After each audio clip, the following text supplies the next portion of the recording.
Have you ever wondered what it would be like if Destiny 2 and Warframe had a baby in Unreal Engine 5? Well, I haven't either, but we got that anyways. Welcome to the first Descendant.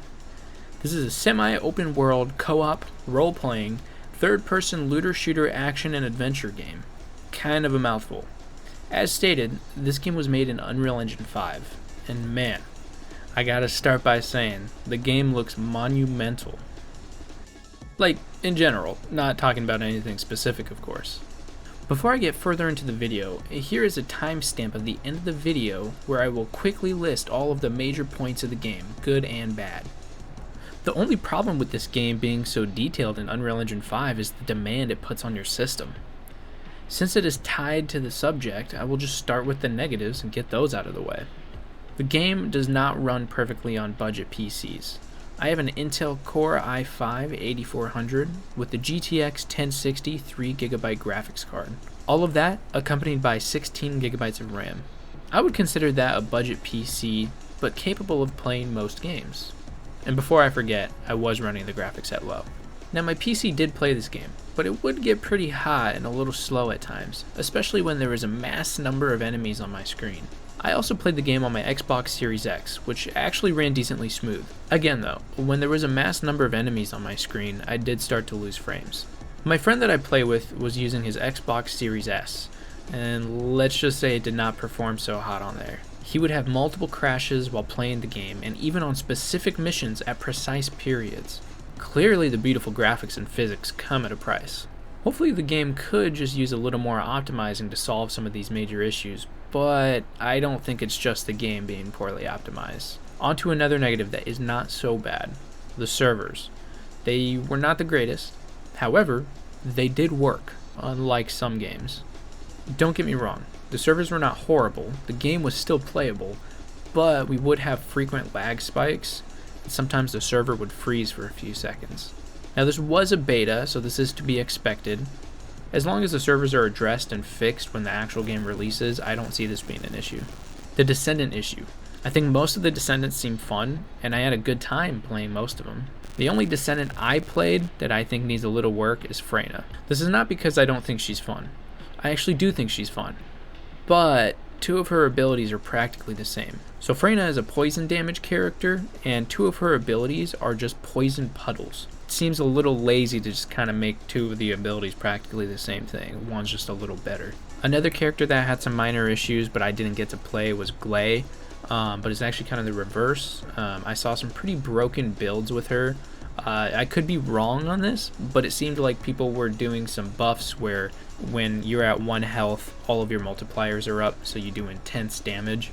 And supposedly there was a way to kind of cheese that in some boss fights, but again, I didn't play her, so I don't know for sure, but it was something along the lines of that. Some of the builds on Glay were actually so busted that I did see some clips where people finished colossal bosses in a matter of seconds. I genuinely enjoyed most of the Descendants I played. I would even go as far to say as the Descendants and their abilities are the highlight of this game, as they should be. The last two issues I can think of are major ones, the story and the missions. To be fair, I did skip a lot of the cutscenes, and I kind of wasn't following along so much, so I could be to blame for this, but I will say I was not enticed into the story. It just kind of seems like another generic bad guy versus good guy, and it's kind of a race to a powerful weapon, the Iron Heart. Well, I think there's multiple Iron Hearts. Yeah, I don't really know what they do, but they are powerful. Now, I can forgive a mediocre story as long as the missions are fun, but I don't know if I can say that for this game.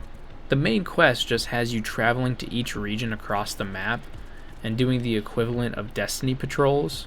However, you have to do every single patrol in every single region to complete the main story. Then after you would complete a few regions worth of patrols, you would get like maybe one short 10 to 15 minute main mission story with maybe 1 to 2 cutscenes, but the majority of the main missions were just doing like Destiny patrols. But you had to do all of them in all of the regions. This just seemed extremely lazy to me, and I could tell this was an easy and quick filler for them. I do believe this will need work if they expect everyone who plays this game to feel somewhat engaged with the main questline. If you wanted to level up fast, there was the defense missions, which is exactly what it sounds like. It was a wave-based mission where you defend some type of drill, but man, the XP you would get from this was insane. That brings me into the next subject, the levels. The leveling system was interesting. You had your Descendant level, which would max out at 40, then you do their form of prestiging, which would reset your character's level, but then you choose one module slot to be set to a specific type, which would reduce the module card slot price if the types match. If that all sounds confusing, let me explain it with some top-notch graphics here for you.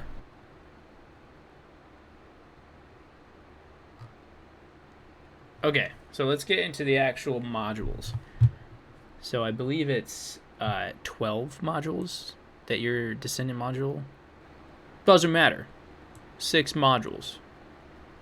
Okay, so here are your 12 Descendant modules. So what happens when you play the game is you pick up these cards that you put in these module slots. And these cards will be right below your 12 modules. So you just have like a kind of like a deck of cards, just like a list. They all just go down, just like a bunch of them. Different stats. Oh, they all do different things. It's crazy.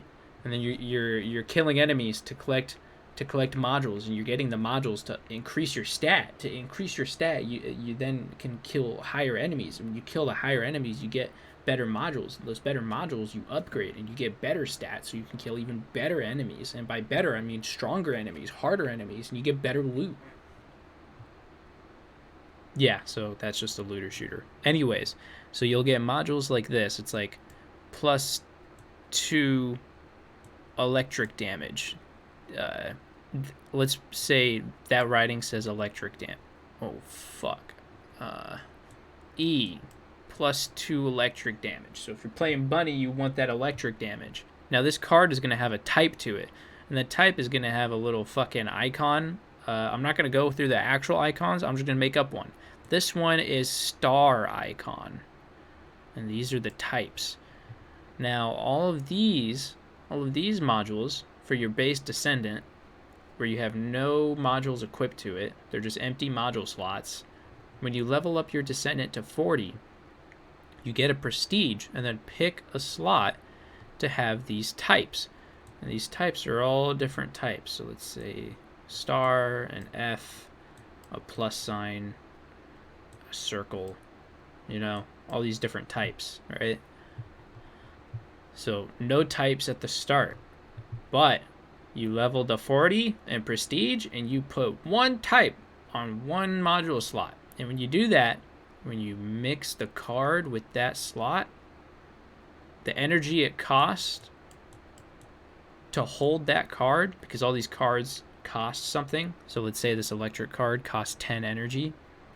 When you prestige, so let's say you make this slot a star slot after you prestige, and you put your star type card into that slot, it's no longer going to cost 10 energy. It's now going to cost, I don't remember like the actual math, but it's going to be like 2. It's going to be lower. So then you can have more cards in all of these, and then every time you prestige, and then you go, okay, this is going to be a type O, and the type O one maybe does defense. But your defense card is super nice, and it costs 10 energy as well. So you want it to cost less, so you can have even more stats, and even more cards, and even better cards. So that's how mods and modules work in this game. And you can do this with weapons too. It's the same principle with weapons, same rules. It's just weapons and different stats. You can do this with your Descendants too. From future me to other future me, thank you for that tutorial. Very useful. Thank you. Back to the normal video. Then the second level system was your mastery rank, which is just your account level. Now, you could level up your guns, which, I'm gonna be real, I didn't pay too much attention to that, so I don't know what that does, but you can level up your guns. If we go back to the mission topic, there was only one other type of mission different to the others, and this was the colossal boss battles. These were quite fun for sure. Some people were calling these raids, but I think that is giving them way too much credit. It was just boss battles, nothing else. You pick a boss and you load straight into the fight with 3 other people. They were fun though. Each boss felt somewhat unique and would all have different crit spots. You could also use your grapple hook to attach yourself to a yellow crit spot and do melee damage while hanging on to the boss. This was also fun and somewhat unique. I will say most of the time people did not do this though. 99% of the time people were shooting the boss. The only other thing that the colossal boss battles could use differently are new maps. All of the maps are the same. The layout kind of changes a little bit in some of them, but it's all just like this gray boxy cube area. When it comes to other core elements like gunplay, it felt good.